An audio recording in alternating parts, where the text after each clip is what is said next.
aku ini apa nih bulan apa nih? April ya? Aku tanggal 8 Mei aku ketangkap. 2014 8 Mei aku ketangkap. Itu hari Kamis di hotel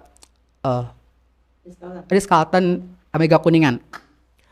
Lalu aku putus hukuman waktu itu 1 tahun 4 bulan, tapi aku ngejalanin 8 bulan. Terus aku melakukan pembebasan bersyarat, jadi aku melakukan dari hukuman itu 6 bulan 2 minggu gitu. Apa yang lo rasakan 6 bulan 2 minggu di penjara dengan kasus mucikari? Apa yang aku rasakan? Pasalnya apa ya? Pelajaran. Ya pelajaran mahal lah, karena kalau lu nggak dapat sama hal ini, kalau misalnya lu nggak nyobain, kayak nyobain aja sampai ke dalam. Sangat mahal tuh, karena kan ya mahal. Satu, kita bisa ngelihat orang dari saat kita ada di titik terbawah, itu satu. Itu titik terendah dalam hidup lo. Yes. Mungkin gimana sih lo pengalaman di jalan seperti apa ketemu public figure juga terus seperti apa? Ya banyak sih, banyak ketemu orang, banyak ketemu tahanan KPK, banyak ketemu pembunuh, banyak ketemu maling, tapi kan kita sama-sama semua punya kesalahan. Jadi kita nggak boleh lu ini nggak, semua sama salah di dalam, nggak ada yang benar ketika lu di dalam. Ya udah, jadi teman. Lo mendapatkan perlakuan apa sesama orang-orang di dalam kurungan itu? Enggak, gue percaya ketika kita bisa menempatkan diri kita di suatu tempat, orang juga pasti segan. Eventnya misalnya lu ke Mayu, lu gimana, tapi ketika lu bisa menempatkan diri lu di suatu tempat, dari cara bicara lu nggak kasar, tingkah laku lu sama yang tua lu sopan gitu, apalagi kan istilahnya aku juga udah berumur gitu kan, walaupun sama yang lebih muda pun aku manggilnya kakak gitu.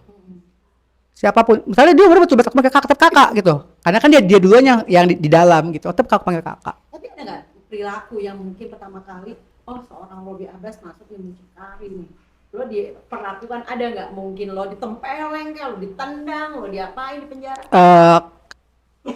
Situasinya sebenarnya, keadaannya sebenarnya ada seperti itu. Itu yang aku bilang, kita menempatkan dirinya seperti apa ketika kita masuk gitu.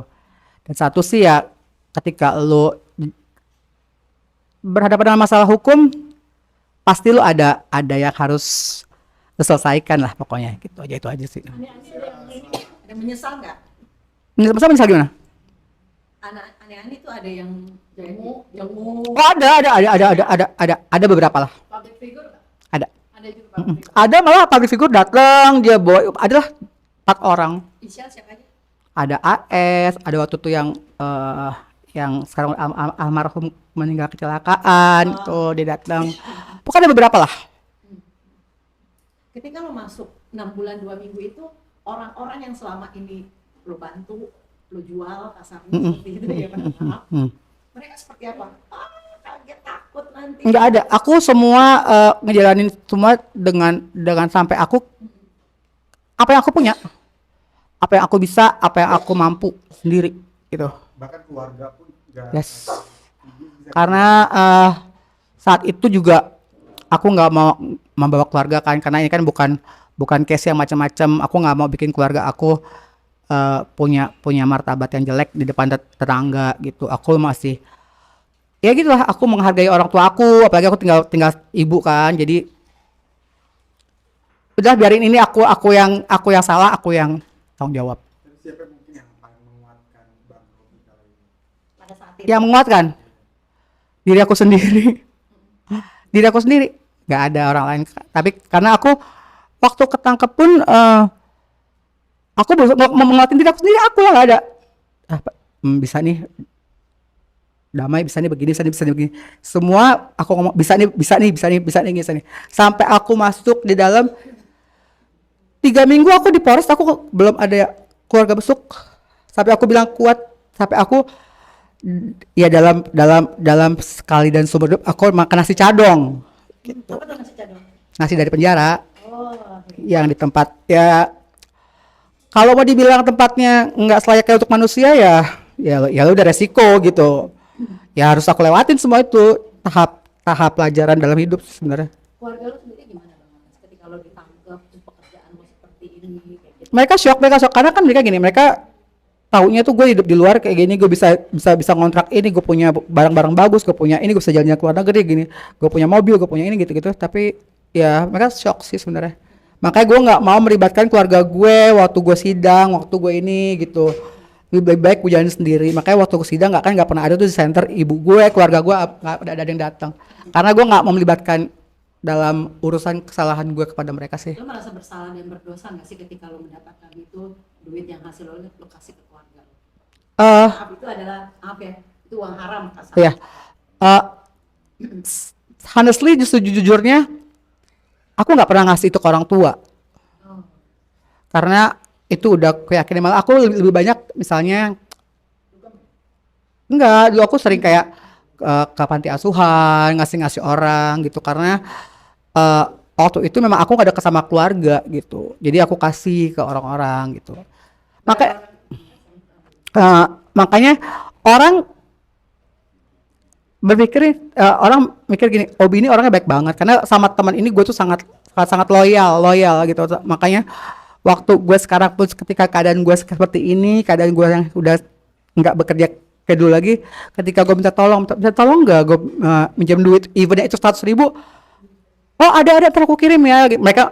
Mereka ngirimnya bisa 1 juta gitu karena mereka ngeliatnya bukan sekarang, mereka ngeliatnya dulu gitu kebaikan gue yang pernah gue lakukan. Karena kan gue percaya kalau kita melakukan kebaikan mungkin nggak sekarang tapi nanti pasti ada balasannya. Banyak yang berpaling nggak dari lo ketika lo masuk penjara, lo keluar, orang kan banyak ya ketika seneng, happy, deketin, ketika susah, terpuruk, jauh. Tapi aku paham ketika orang menjauhi aku kan, karena gini kan, setiap orang punya keluarga, punya privasi masing-masing. Apalagi sekarang kasus aku ini, kalau lu dekat sama gue, apalagi cewek ya, jangan-jangan lu jualan, jangan-jangan lu ini. Jadi aku memahami sih sebenarnya. Jadi aku ya menguatkan diri aku sendiri aja, ya udahlah memang udah jalan kayak gini. Jika mau kenal oke, kalau nggak kenal juga ya gue saling mendoakan aja sih, nggak memaksakan. Kalau nggak mau kenal gue lagi sih, kalau nggak mau lagi ya aku paham juga karena kan kasus aku ini aku harus menjaga nama baik mereka juga sih sebenarnya. Tetap lo jaga nama orang-orang yang ketika lo pernah Iya. aktif sampai sekarang. Tapi ada yang ini nggak sih, ada yang merasa justru masuknya lo itu jadi maaf ya, penghasilannya tuh drop gitu Maksudnya? dengan kemarin masuknya Karobi itu ke dalam. Ya iyalah pastilah, semua pada ngomong ketika lo masuk gue kaget gini-gini, banyak yang ngomong gini-gini gitu. Langsung jadi drop, ngaku drop gitu. Nggak jualan lagi kita karena orangnya ada di penjara nih. Malah ada sampai beberapa teman aku langsung hijrah, langsung cari kawin, langsung cari ini. Ada yang teman aku sahabat sama-sama mucikari, dia pulang kampung karena saking stresnya dia tuh punya penyakit apa ya, kayak autoimun.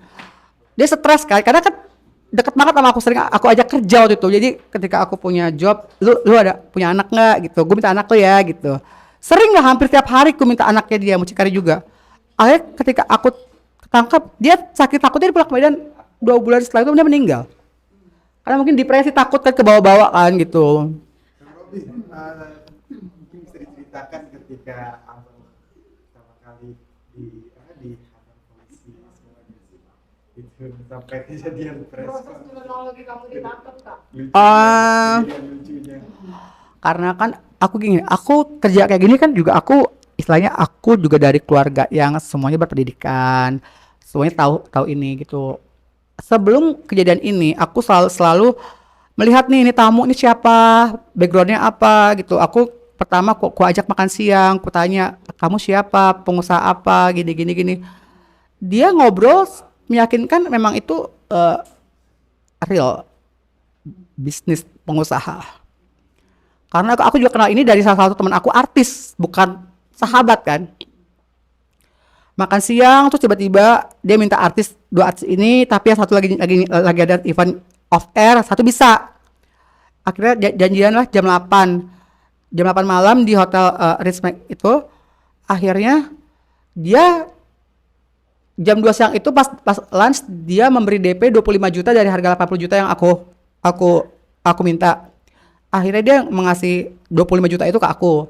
Terus sama dia minta buka kamar di hotel itu, President Suite. Waktu itu harganya aku ingat 9.300.000 deh, sekitar segitu. Dia ngasih itu juga.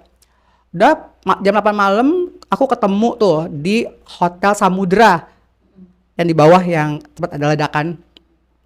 Aku di situ makan malam, ketemulah jam 8.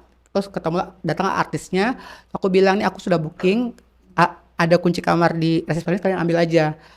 Ada 2 kunci, salah satu buat kamu, satu buat kliennya gitu. Nggak lama kliennya datang, tapi yang teman aku tuh udah naik. Kliennya ketemu aku ngasih sisa uang, sisa itu dari 80 juta tadi kan.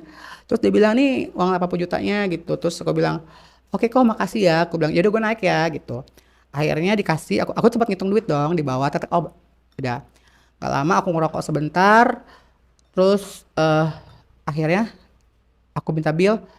Ternyata tuh orang-orang di sekeliling aku sebelah sana, sebelah situ, sana tuh.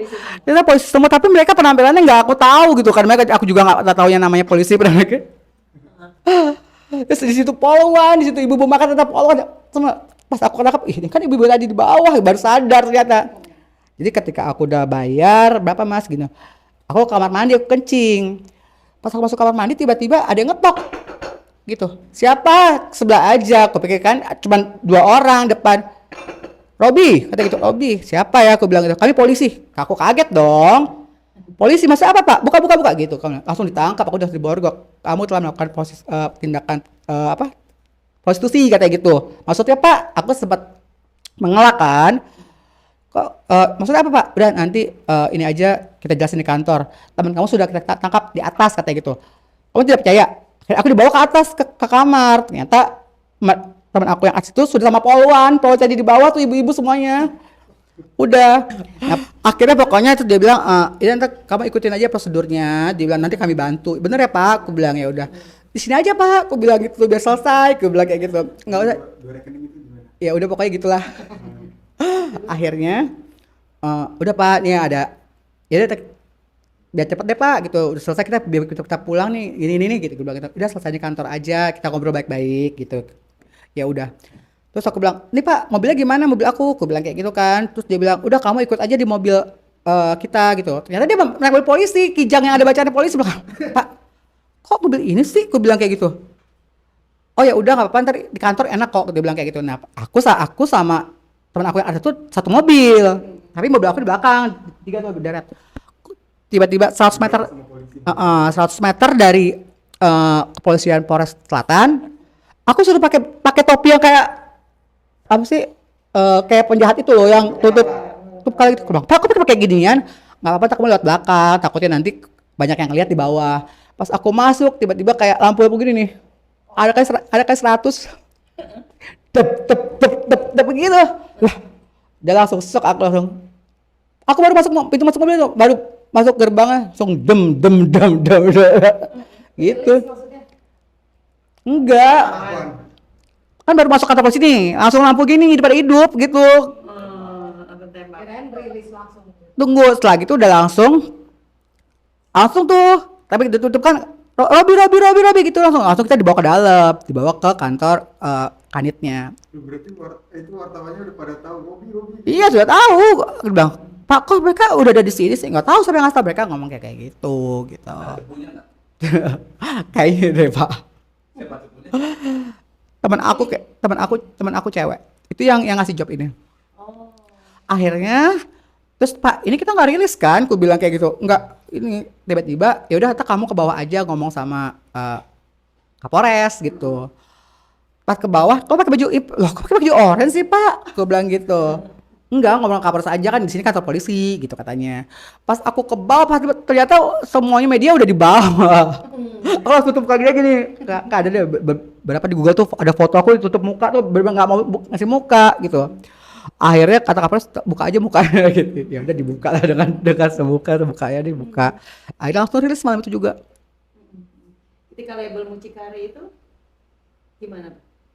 Ya semua temen langsung, tapi pihak keluarga ya, keluarga langsung nelfon, langsung ke rumah kontrakan aku, langsung nanya gini langsung semua teman-teman langsung semua satu mereka langsung blok nomor aku semua. Oh iya. Ketika kamu ditangkap, semua teman-teman. Langsung hilang DP-nya nggak ada. Tadi kan sempat kamu bilang ketika kita sebelum wawancara ini bahwa di ATM kamu ada 400 juta sekian dan akhirnya catatan kamu 3 tahun lalu akhirnya itu kebuka semua. Itu proses apa ya? proses penguatan barang bukti. Karena kan untuk dilakukan penahanan dengan kasus aku harus ada 3 alat bukti kuat gitu. Pertama kan alat kontrasepsi yang ditemukan di kamar. Kedua bukti cetan dan bukti transaksi harga uang. Yang ketiga itu Dari bukti catatan itu yang paling mahal itu ada catatan berapa yang kamu tawarkan orang-orang untuk dijual? makanya kan banyak artis yang bilang aku ini katanya buka suara kan gini. Tapi ada juga yang sudah mengerti setelah dikonfrontir beberapa artis sama aku. Oh, pas ketemu, oh jadi lu yang nggak ngomong ya Kak, jadi lu dibuka ya. Aku aja kaget itu saat handphone aku dibuka, percakapan 3 tahun lalu tuh ke print semua, jadi ke print sama ke polisi gitu. Jadi ya mereka tahu, ya aku harus ngejelasin apa adanya sudah terbuka, nggak mungkin karena kan nanti juga fakta persidangan juga aku harus ngejelasin ya begini gitu. Tapi beberapa artis tadinya, kamu pernah sama Robby? Nggak pernah. Bener nggak pernah sama Robby? Bener. Gue bilang kan pernah aku bilang pernah juga. Kapan Kak gini-gini? Akhirnya keluarkanlah bukti percakapan tanggal segini. Akhirnya oh iya Pak gini saya malu Pak gini-gini kira gitu. Ada beberapa 2-3 artis gitu. Ketahuan gitu ya sama polisi tuh ya, siapa aja artis yang mau jual gitu kan. Ketika lo Mereka nggak ditahan. Enggak, mereka hanya jadi saksi untuk mengkonfrontir apa benar gue ini cari gitu. Bisa mereka bayar nggak ke polisi? Enggak Ada yang menawarkan diri itu gimana? menawarkan diri gimana Kak? Dianya menawarkan diri Ya, untuk dijual. Oh iya, kalau untuk menawarkan diri itu sebenarnya jadi bahan acuan untuk membela aku karena aku nggak nawarin gitu. Karena waktu itu kan aku sempat dijerat undang-undang penjualan manusia, human trafficking gitu. Jadi dari pihak lawyer aku untuk ini meringankan gitu pasalnya kayak gitu. Berapa bayar lawyer pada saat itu? Gratis kan bayar kan? Gratis. Cerita mungkin di jalan terus di Apa? samping banyak lawyer ya. Iya kan, pas lagi aku kan waktu itu nggak ada keluarga kan, aku benar-benar nggak ngehubungi keluarga kan gitu, nggak sama sekali melibatkan keluarga. Jadi betul-betul dari pihak polisian, aku ada beberapa lawyer, ada 3 lawyer terkenal datang untuk gitu, karena kan aku pikir jadi aku harus memilah ini yang mana. Oh dengan budget segini untuk ngurus aku gitu.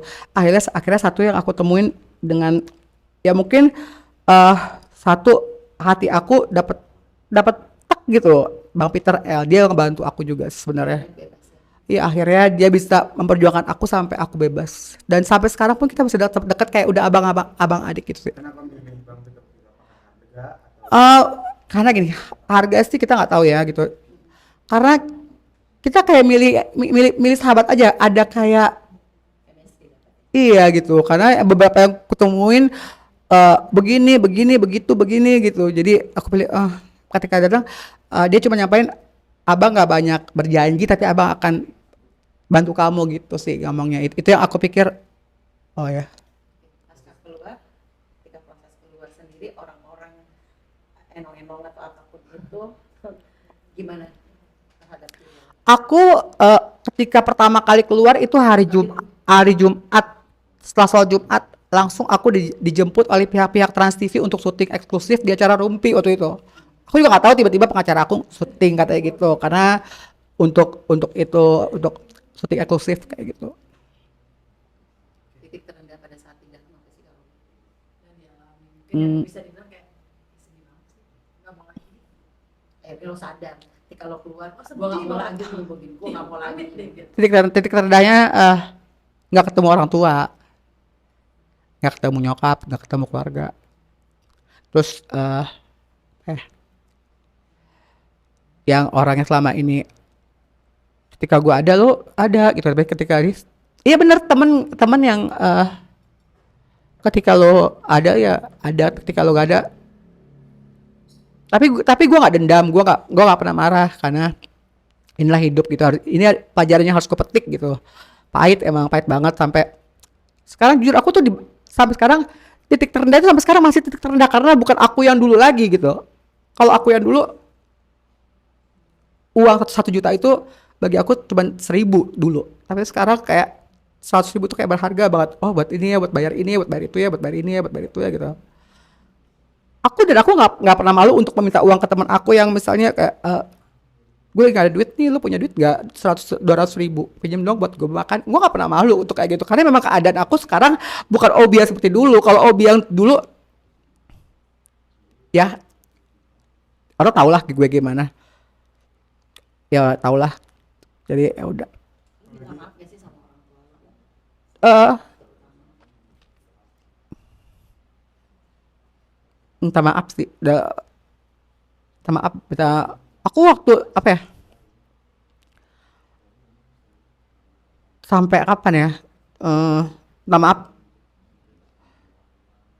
aku aja waktu pas lebaran, aku kan sempat lebaran puasa di dalam,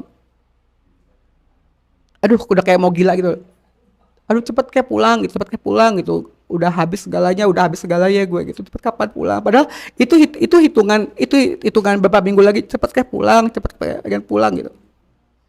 Ada yang sosok yang dibutuhkan banget ya. Eh, ada sih mama sama ada teman dekat gitu, yang nggak pernah ninggalin, walaupun gue nggak, udah jangan berhubungan, maksudnya jangan muncul gitu, tetap sih dia udah mah nggak usah besuk, gue bilang gitu, udah nggak usah datang, gue takutnya masih ada wartawan gitu, nggak usah datang. Dia datang naik kereta gitu, bobo makanan banyak banget, dia naik kereta kan, kalau dari Pesanggerahan tuh dia ke Selipi, Tanah Abang, terus naik kereta ke Cipinang kan, turun di pas depan penjara. Mama naik apa? Naik kereta gitu. Gue bilang, sampai abang aku ngomong, lu nyuruh mama besuk? Enggak, gue bilang, gue gak pernah nyuruh mama besuk. Gue bilang, mama gak usah dateng, gue bilang gitu. Obi bisa kok gitu. Oke, sampai sekarang nyesel banget sih. Melihat mama nangis karena itu tuh Dia nggak nangis, malah gue yang nangis. Dia cuma bilang kuat ya nak gitu, dia malah nggak nangis. Dia bilang kuat gitu, kuat gitu, anak mama kuat gitu doang. Karena gue yang cengeng soalnya, gue cengeng banget soalnya. Nyokap gue malah nggak nangis, dia malah nguatin gue, kuat ya nak gitu, kuat ya nak, dengan umur 84 tahun bolak balik kalau besok gue kan, kuat ya nak, mamanya kuat besok kamu katanya gitu, besok kamu nggak kuat. Sampai gue kan nggak pernah di penjara, gue kan di penjara itu ada penyakit rabi kan, gue itu dulu betul-betul orang yang ngejaga penampilan gitu, nggak kayak sekarang yang jerawat di mana-mana, hitam gitu, karena emang ya ini harus gue jalan tahap hidup gue, harus gue jalanin gitu. Umur mama udah tua gitu, nggak lama lagi deh katanya gitu. Itu doang. Jadi gue ngebatasinnya udah itu doang. Gue ngebatasinnya ketika gue ngomong ingat Allah, umur mama nggak lama lagi. Gue langsung kalau gue mau kayak temen nih ngajak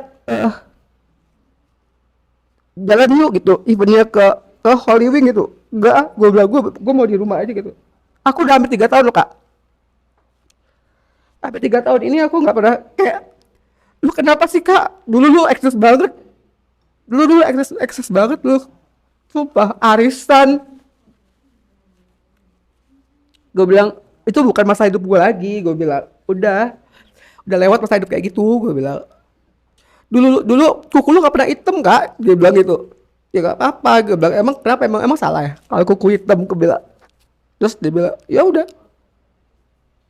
Cuma itu doang. Makanya sekarang gue lebih ngejaga sih. Kalau misalnya pulang malam atau apa, malah ketika dia kan suka buka TikTok kan.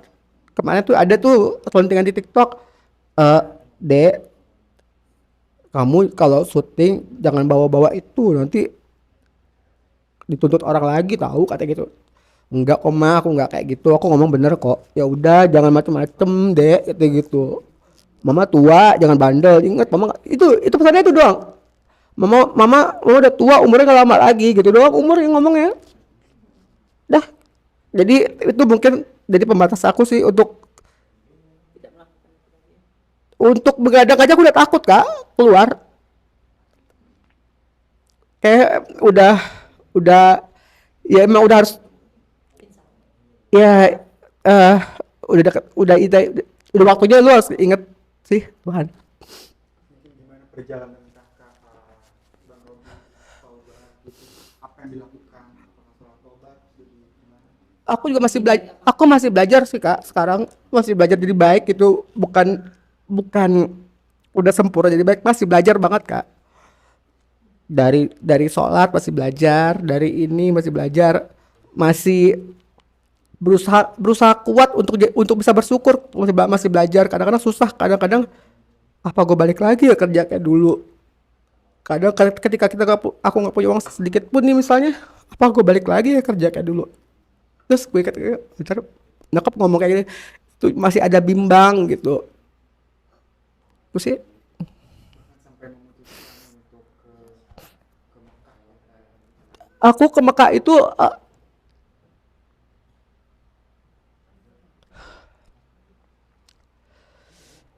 eh sebenarnya aku sampai sekarang aku ngerasa berdosa sih sebenarnya. Aku ngebuka aib orang sahabat aku mungkin adalah Sinta Bahir ya mungkin. Tapi sama-sama udah minta maaf sih. Jadi ketika aku ulang tahunnya kemarin, tahun kemarin itu dia tanya, Obi mau kado apa? Katanya gitu. Apa ya? Gue bilang boleh nggak minta? Gue sekarang nggak mampu kan gitu. Untuk kesana mimpi deh. Emang nggak mau ngapain?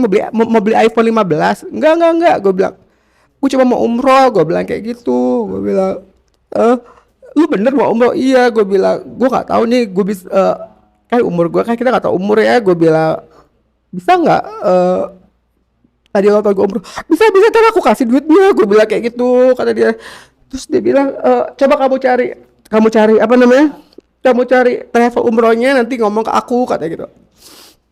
Terus dia bilang, ya cari aja travel umrohnya nanti ngomong ke aku. Akhirnya aku dapat travel umroh, terus dia bayar travel umroh aku tuh 25 juta sama ngasih aku uang 3 juta buat apa, buat pegangan. Balik umroh apa yang lo rasakan sampai detik itu tahun berapa umroh? 2 tahun lalu, setahun itu tahun lalu. Selama di umroh mungkin apa yang dilakukan, Eh, Satu doa gue cuman nyokap gue panjang umur sih, karena gue pengen jangan pergi dulu lah. Jangan pergi dulu lah. Jangan pergi dulu lah. Belum kuat gue sekarang. Kalau tiba-tiba gue harus ditinggalin lagi, kayak ditinggalin gitu, maksudnya belum kuat gue. Itu doang sih doa yang gue minta. Gue nggak minta banyak duit, gue nggak minta hidup gue enak lagi. Gue cuma minta, ya Allah panjangin nyokap umur ibuku, karena ya gue belum kuat kalau nanti ditinggalin gitu. Gue belum bisa gitu. Nggak ngerti gue kalau tiba-tiba ditinggalin gitu. Mungkin itu lebih titik terbawa gue, bisa gila bener gue nanti kalau misalnya.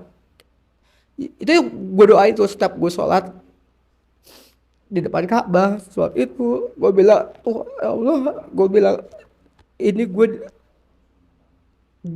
bisa ke Mekah, bisa dibayarin sama orang karena yang gue buka aibnya. Gue bilang gue minta maaf, gue bilang kayak gitu. Dosa gue udah banyak banget, gue bilang kayak gitu. Terus gue udah pernah ngerasain rezeki dari lu, walau even itu rezekinya jalan salah. Gue bilang terima kasih. Gue bilang sekarang pun gue di titik terendah ini, gue juga terima kasih lu nunjukin ini nikmatnya gitu. Ketika lu ada, ketika lu gak punya gitu. SB marah nggak ketika lo buka itu akhirnya dia ngobrolin Dia marah. Itu makanya gue bilang kalau misalnya waktu bisa diulang, karena ya jejak digital itu kan dosa jariah gue nanti. Sampai kapanpun orang ngeliat, ya eventnya itu bener atau enggak, itu dosa jariah yang akan gue terima terus sampai gue mati nanti. Gue udah buka aib dia, ya kan kita nggak boleh buka aib orang, kita harus menutupi aib orang sebenarnya, tapi kan kebuka gitu. mungkin juga gimana perasaannya ketika Bang Robi sujud di depan Ka'bah itu membayangi muka mama itu, Perasaannya nangisnya seperti apa? aduh perasaannya nggak bisa dibilang perasaannya. Perasaannya ya apa ya, lu jadi manusia yang ya bukan boleh beruntung gitu loh, bisa dikasih kesempatan buat sebelum dipanggil, lu dikasih kesempatan dulu untuk yang ya jadi baik gitu. Dikasih kesempatan buat ingat lagi kan ada orang ketika nggak dikasih kesempatan buat obat, buat jadi baik gitu. Terus Setelah pulang ke Indonesia akhirnya bertemu lagi ketemu mama lagi, hal apa yang pertama kali bilang? Cium kaki mama kan? nyokap gue ini termasuk orang yang kuat sih, dia nggak pernah nangis soalnya. Jadi kalau gue lebarannya kayak lebaran kemarin gue peluk, gue udah langsung gue yang kayak cengeng, gue udah nangis gereng-gereng, padahal dia bilang udah kuat jangan gitu gitu kuat. Dia selalu bilang kuat gitu doang, nggak pernah yang nangis. Apa dia mungkin nggak mau nunjukin kali ya. Selalu gue tuh cengeng gitu, mungkin gue selalu nangis gereng-gerengan gitu. Apalagi sekarang udah tinggal menyokap kan, pagi ya gitu kayak anak kecil, pagi disiapin makan nak, makan dek gitu, ini dek kata gitu. Hal apa sekarang yang pengen ada cita-cita yang belum Lo wujud tercapai apa? untuk mama, untuk mama? Apa ya cita-citanya apa ya, ya cita-citanya bahagia bareng aja dah, bahagia bersama aja, nggak mau muluk-muluk, sehat bersama, bahagia bersama, panjang umur bersama, itu aja udah cita-cita ya. Kalau muluk-muluk terlalu bermimpi, nanti kalau ekspektasinya ketinggian kita nggak dapat, ya percuma. Kita ya doa pasti akan dikabulin, tapi kalau belum dikabulin kan kita juga jadi nanti ya munafik sama Tuhan, kapan dikabulinnya nih gitu. Jadi nggak usah ekspektasi tinggi-tinggi deh. Cita-cita mungkin untuk ke Mekah bareng, haji bareng. Insya Allah. Ya itu makanya aku bilang setiap orang kan nggak mau ekspektasi tinggi-tinggi, nanti kalau tiba-tiba nggak dikabulin. Semua orang pasti punya impian kayak gitu. Ya itu cuman doa aja yang aku dalam hati aja. Nanti di ijabahnya kan Allah tahu waktu yang tepat sih sebenarnya. Tapi ibu tahu nggak sih udah pengen umroh bareng sama Kak Robi, dia pernah nyampein. Aku sih pernah nyampein masa kalau misalnya ada rezeki umroh bareng berdua gitu. Yang penting mama yang sekarang sehat deh. Sehat aja, udah mama sehat udah seneng gitu. Udah sehat ya. Sekarang kesehatannya lagi menurun juga sih sekarang. Kayak ya udah yang penting itu doain lah, sehat aja udah. Kalau dia sehat, aku videonya juga jadinya tuh hidupnya kuat gitu, semangat walaupun di bawah gini, kuat ada mama gitu. Tapi dari orang Robi Abbas gitu yang banyak uang ya, amin. Terus ada gak sih hal permintaan dari mama gitu yang Enggak, dia nggak pernah minta apa, dia nggak pernah minta apa-apa. Dia cuma minta anaknya udah baik gitu aja. Terakhir mungkin dari cara lo mengembalikan image Uci Karyo dan lo pertanggungjawaban ke mama seperti apa? Image yang sudah kebentuk nggak bisa dikembalikan karena ini sudah ya hukuman dari Tuhan juga mungkin. Ya salah satu jalan ya udah jadi baik. Ya gua nggak perlu validasi orang. Lu sok dibilang baik, lu nggak dibilang ini, nggak butuh gue validasi. Yang tahu kan gue, Tuhan sama mama itu aja sih. Sekarang kerjaan Kak Robi apa? Nggak ada. mungkin Kalau ada kerjaan Usaha atau paling kalau mama itu ada, kalau misalnya catering jual beli misalnya ada yang pesan pempek gitu, paling itu tuh. berarti ngebantu mama. Iya, maju tenaga. Kalau materi kayak nggak mungkin, sekarang belum bisa soalnya. dijual online? Enggak juga. Paling itu ya jual pempek ke teman-teman gitu. Yang penting halal ya Kak Robi. Halal, insya Allah. Sip. Makasih Kak Robi. Sama-sama. Jadi juara ya.